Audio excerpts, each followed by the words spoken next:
గతసారి మనం చాలా ముఖ్యమైన విషయం మాట్లాడుకున్నాం గుర్తుందా? కోపం, లోభం, కామం ఇవి 3 ద్వారాలు. అవి మనల్ని తప్పుదారి పట్టిస్తాయని కృష్ణుడు చెప్పాడు. అవును, 3 నరకద్వారాలు. అవి దాటకూడదని కృష్ణుడు చెప్పాడు. అంటే మనం మంచిగా ఉంటే ఆ ద్వారాలు దగ్గరకే వెళ్ళమని కదా? సరిగ్గా చెప్పావు మీరా. అంతేకాదు, మనం మంచిగా ఉండాలంటే మనకు ఒక దారి చూపించే ఏదైనా ఉండాలి కదా. ఆ దారి చూపించేది ఏంటో తెలుసా? శాస్త్రాల నామె చెప్పాడు కదా శాస్త్రాలు ఫాలో చేయాలని. శాస్త్రాలు కూడా ఒక దారి. కాని ఇప్పుడు కృష్ణుడు ఇంకో చాలా లోతైన విషయం చెప్తున్నాడు. శ్రద్ధ గురించి. అంటే మనం దేన్ని నమ్ముతాం, దాన్ని బట్టి మనం ఎలా ఉంటామో అని. శ్రద్ధ అంటే నమ్మకమా అమ్మా? అవును మీరా, శ్రద్ధ అంటే నమ్మకం. కాని అది మన మాటలతో చెప్పే నమ్మకం మాత్రమే కాదు. మన మనసు లోపలి నుండి వచ్చే నమ్మకం. అది మన జీవితాన్నే మారుస్తుంది. ఇప్పుడు చూద్దాం అర్జునుడు కృష్ణుణ్ణి ఏమడిగాడో. అర్జున ఉవాచ ఏ శాస్త్ర విధిముత్సృజ్య యజంతే శ్రద్ధయాన్వితాః తేషాం నిష్ఠాతు కా కృష్ణ సత్వమాహో రజస్తమః. అర్జునుడు అడుగుతున్నాడు, కృష్ణ, కొంతమంది ఉంటారు, వాళ్ళు శాస్త్రాలు చదవరు, ఆ నియమాలు పట్టించుకోరు, కాని వాళ్లకు నమ్మకం మాత్రం చాలా బలంగా ఉంటుంది. అలాంటి వాళ్ళు ఏ స్థితిలో ఉన్నారు? వాళ్ల నమ్మకం మంచిదా, ప్యాషన్తో నిండినదా, లేక చీకటిలో ఉందా? అంటే అర్జునుడికి కూడా ఈ డౌట్ వచ్చిందా? శాస్త్రాలు చదవకపోయినా నమ్మకం ఉంటే చాలు కదా అని. ఆరో, ఇది చాలా స్మార్ట్ క్వశ్చన్ అర్జునుడు అడిగాడు. ఎందుకంటే నమ్మకం అనేది ఒకే రకంగా ఉండదు. ఒకడు నాకు నమ్మకం ఉంది అంటాడు, కాని దేన్ని నమ్ముతున్నాడు, ఎందుకు నమ్ముతున్నాడు అనేది చాలా ఇంపార్టెంట్. నాన్నా, నమ్మకాలు వేరేగా ఉంటాయా? అవును మీరా, ఒకడు మంచి చేస్తే మంచి జరుగుతుందని నమ్ముతాడు. ఒకడు నేను గెలవాలని, నాకు పేరు రావాలని మాత్రమే నమ్ముతాడు. ఇంకొకడు ఏం జరిగినా పర్వాలేదు అని నమ్ముతాడు. ఇవి 3 వేరే వేరే నమ్మకాలు. అర్జునుడికి అది అర్థమైంది, అందుకే అడిగాడు. ఇప్పుడు కృష్ణుడు ఏం జవాబు చెప్పాడో చూద్దాం. శ్రీ భగవాను వాచ త్రివిధా భవతి శ్రద్ధా దేహినాం సా స్వభావజ సాత్వికీ రాజసి చైవ తామసి చేతితాం శృణు. కృష్ణుడు చెప్తున్నాడు, శ్రద్ధ 3 రకాలు ఉంటుంది. ఈ 3 రకాలు మన స్వభావం నుండి పుడతాయి. 1 సాత్వికి అంటే మంచితనంతో నిండిన నమ్మకం. 2 రాజసి అంటే ప్యాషన్తో పట్టుదలతో నిండిన నమ్మకం. 3 తామసి అంటే చీకటిలో అజ్ఞానంలో ఉన్న నమ్మకం. ఇప్పుడు వినండి అని అంటున్నాడు కృష్ణుడు. అమ్మా, సత్ల, రజస్, తమస్ ఇవి ముందు చాప్టర్స్ లో వచ్చాయి కదా. అవును ఆరవ్, గుర్తుందా? ప్రకృతి 3 గుణాలతో ఉంటుందని కృష్ణుడు చెప్పాడు. సత్వం అంటే స్వచ్ఛత, మంచితనం. రజస్ అంటే ఉత్సాహం, కానీ కొన్నిసార్లు అది అహంకారంతో కలిసి వస్తుంది. తమస్ అంటే అలసట, చీకటి, కన్ఫ్యూజన్. ఇప్పుడు కృష్ణుడు చెప్తున్నాడు, ఈ 3 గుణాలు మన నమ్మకాన్ని కూడా షేప్ చేస్తాయని. అంటే నమ్మకం కూడా మారుతుందా నాన్నా? మారవచ్చు మీరా. అందుకే కృష్ణుడు చెప్తున్నాడు, మన నమ్మకం ఎలాంటిదో అర్థం చేసుకోండి అని. నమ్మకం శక్తి. అది మనల్ని ఎక్కడికి తీసుకెళ్తుందో అది మన జీవితాన్ని నిర్ణయిస్తుంది. నమ్మకం నీ జీవితాన్ని తీర్చిదిద్దుతుంది. ఇప్పుడు చాలా ఇంపార్టెంట్ శ్లోకం వస్తుంది.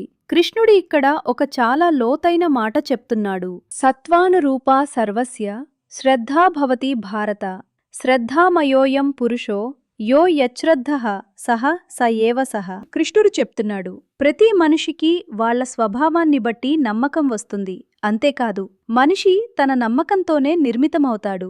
అంటే నువ్వు దేన్ని నమ్ముతావో అదే నువ్వు అవుతావు. అమ్మా, అంటే నేను చేయగలను అని నమ్మితే నేను చేయగలను అవుతానా? అది ఒక పార్టారో. కాని కృష్ణుడు ఇంకా లోతుగా చెప్తున్నాడు, నువ్వు దేన్ని నమ్ముతావో, మంచిని నమ్ముతావా, లేక నాకు మాత్రమే లాభం కావాలని నమ్ముతావా, లేక ఏదైనా సరే అని నమ్ముతావా, ఆ నమ్మకమే నిన్ను డిఫైన్ చేస్తుంది. నేను అందరికీ హెల్ప్ చేయాలని నమ్ముతాను, అంటే నేను మంచిగా ఉంటానా అమ్మా? మీరా, అది చాలా అందమైన నమ్మకం. కృష్ణుడు సరిగ్గా అదే చెప్తున్నాడు. ఒక్కసారి ఆలోచించు, నువ్వు ఒక ఫ్రెండ్కి హోంవర్క్లో హెల్ప్ చేయగలవు, కానీ అప్పుడు నీ ఫేవరెట్ గేమ్ మిస్ అవుతుంది. అయినా సరే హెల్ప్ చేస్తావు. ఆ చాయిస్లో నీ నమ్మకం కనిపిస్తుంది. నీకు కైండ్నెస్ ఇంపార్టెంట్ అని నువ్వు నమ్ముతావు కదా, అదే నిన్ను ఆ చాయిస్ చేయిస్తుంది. అంటే నమ్మకం మన చాయిసెస్ లో కల్పిస్తుందా నాన్న? అవునారావ్, నువ్వేం నమ్ముతావో అది నువ్వేం చేస్తావో దానిలో కనిపిస్తుంది. అందుకే కృష్ణుడు చెప్తున్నాడు, నీ నమ్మకాన్ని అర్థం చేసుకో. అది నిన్ను అర్థం చేసుకోవడమే. నిన్ను నువ్వు అర్థం చేసుకుంటే మాత్రమే నువ్వు పెరగగలవు. నాన్నా, నా నమ్మకం మంచిదో కాదో నాకు ఎలా తెలుస్తుంది? అది చాలా మంచి క్వశ్చన్ మీరా. కృష్ణుడు తర్వాత అదే చెప్తాడు. ఇప్పుడు చూద్దాం. యజంతే సాత్విక దేవాన్యక్షరక్షాంసి రాజసాహ ప్రేతాన్భూతగణాంశ్చాన్యే యజంతే తామసా జనాహ. ఇక్కడ కృష్ణుడు చాలా ఇంట్రెస్టింగ్గా చెప్తున్నాడు. సత్వగుణంలో ఉన్నవాళ్ళు అంటే మంచితనంతో నిండిన వాళ్ళు దేవతలను మంచిని పూజిస్తారు.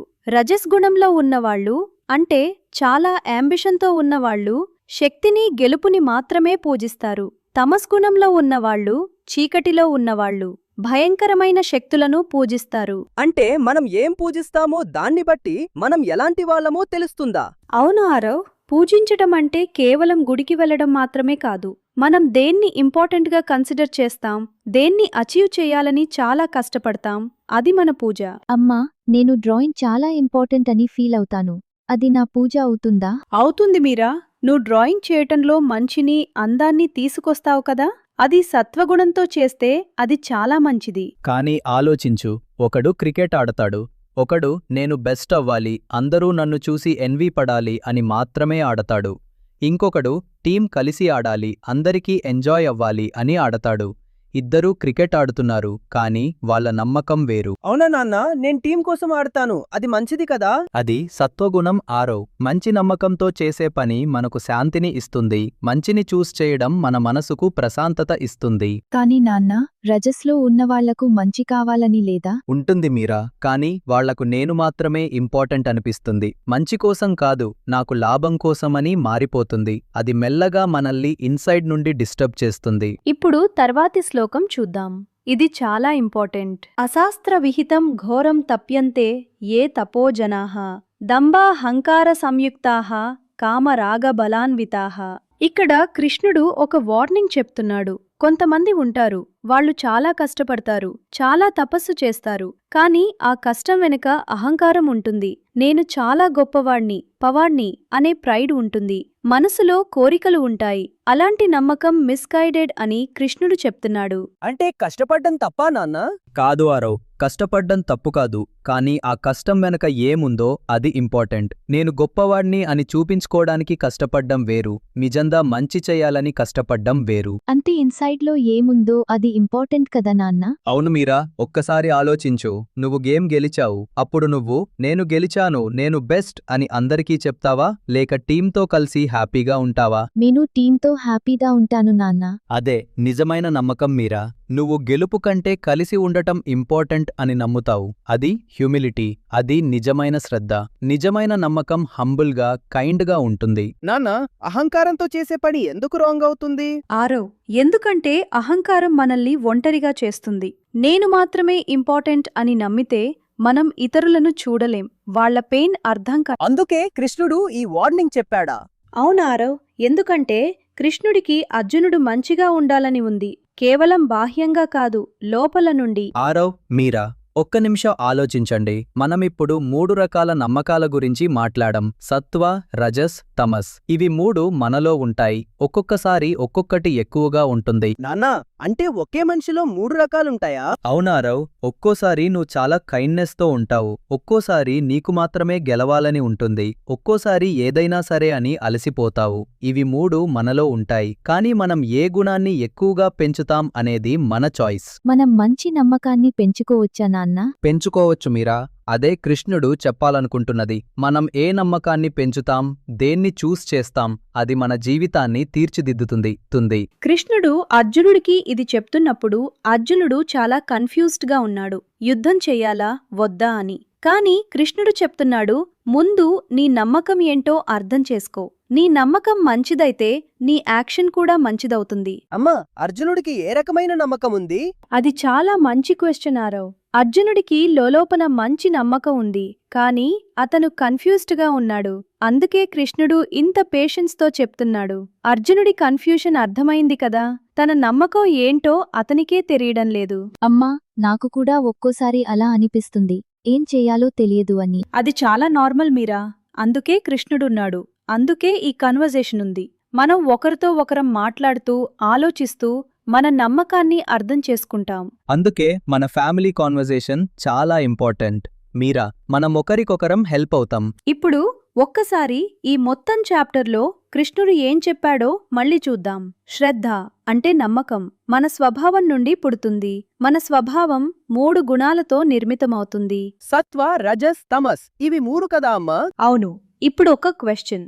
మనం ఈ నమ్మకాన్ని ఎలా మంచిగా చేసుకోవచ్చు? మంచి పనులు చేయటం వల్ల. అది ఒక దారి మీరా. కానీ ఇంకా లోతుగా చెప్పాలంటే మనం ఏం చదువుతాం, ఏం వింటాం, ఎవరితో మాట్లాడతాం, ఇవన్నీ మన నమ్మకాన్ని షేప్ చేస్తాయి. అందుకే మనం డీటా చదువుతున్నామా నాన్న?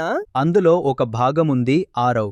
కానీ గీతా చదివినా మనమది ఫీల్ చేయకపోతే, అది మన జీవితంలో అప్లై చేయకపోతే, అది కేవలం వర్డ్స్ మాత్రమే అవుతుంది. కృష్ణుడు చెప్పేది మనమం ఫీల్ చేయాలి, అర్థం చేసుకోవాలి. అందుకే మనమిలా కలిసి మాట్లాడతాం. ఒక్కో శ్లోకం చదివి దాన్ని మన జీవితంలో చూసుకుంటాం. అమ్మా, నాకొక క్వశ్చన్. సత్వగుణం ఉన్న వాళ్లకు కష్టాలు రావా? వస్తాయి మీరా. మంచి నమ్మకముంటే కష్టాలు రావు అని కాదు. కానీ మంచి నమ్మకముంటే ఆ కష్టాలను ఎలా ఫేస్ చేయాలో తెలుస్తుంది. మనసు లోపల ఒక శాంతి ఉంటుంది. అర్జునుడికి అదే కదా కావలసింది, లోపల శాంతి. అవునవరవ్. అర్జునుడికి అవుట్సైడ్లో యుద్ధం ఉంది, ఇన్సైడ్లో కన్ఫ్యూజన్ ఉంది. కృష్ణుడు చేస్తున్నది ఏంటంటే అర్జునుడి ఇన్సైడ్ని క్లియర్ చేయటం. నమ్మకం క్లియర్ అయితే యాక్షన్ క్లియర్ అవుతుంది. నాన్నా, మన నమ్మకం క్లియర్ అవ్వాలంటే ఏం చేయాలి? మీరా, అది ఒక్క రోజులో జరగదు. రోజూ మంచి పనులు చేయటం, మంచివాళ్లతో ఉండడం, మన మనసును అర్థం చేసుకోవడం, ఇవన్నీ కలిసి మన నమ్మకాన్ని నెమ్మదిగా మంచిగా చేస్తాయి. ఈరోజు కృష్ణుడు చాలా లోతైన మాట చెప్పాడు. నువ్వు దేన్ని నమ్ముతావో అదే నువ్వు. శ్రద్ధ మన జీవితానికి దిక్సూచి. అమ్మా, తర్వాత కృష్ణుడు ఏం చెప్తాడు? నమ్మకం తర్వాత ఏమొస్తుంది? తర్వాతి శ్లోకాలలో కృష్ణుడు చాలా స్పెసిఫిక్గా చెప్తాడు. మన తినే తిండి, మన చేసే పూజ, మన ఇచ్చే దానం కూడా ఈ 3 గుణాలలో ఉంటాయని. అంటే మన రోజువారీ జీవితంలో ఒక్కో చిన్న పని కూడా మన నమ్మకాన్ని చెప్తుంది. నేను తినే తిండి కూడా నా నమ్మకాన్ని చెప్తుందా? కృష్ణుడు సరిగ్గా అదే చెప్తాడు మీరా.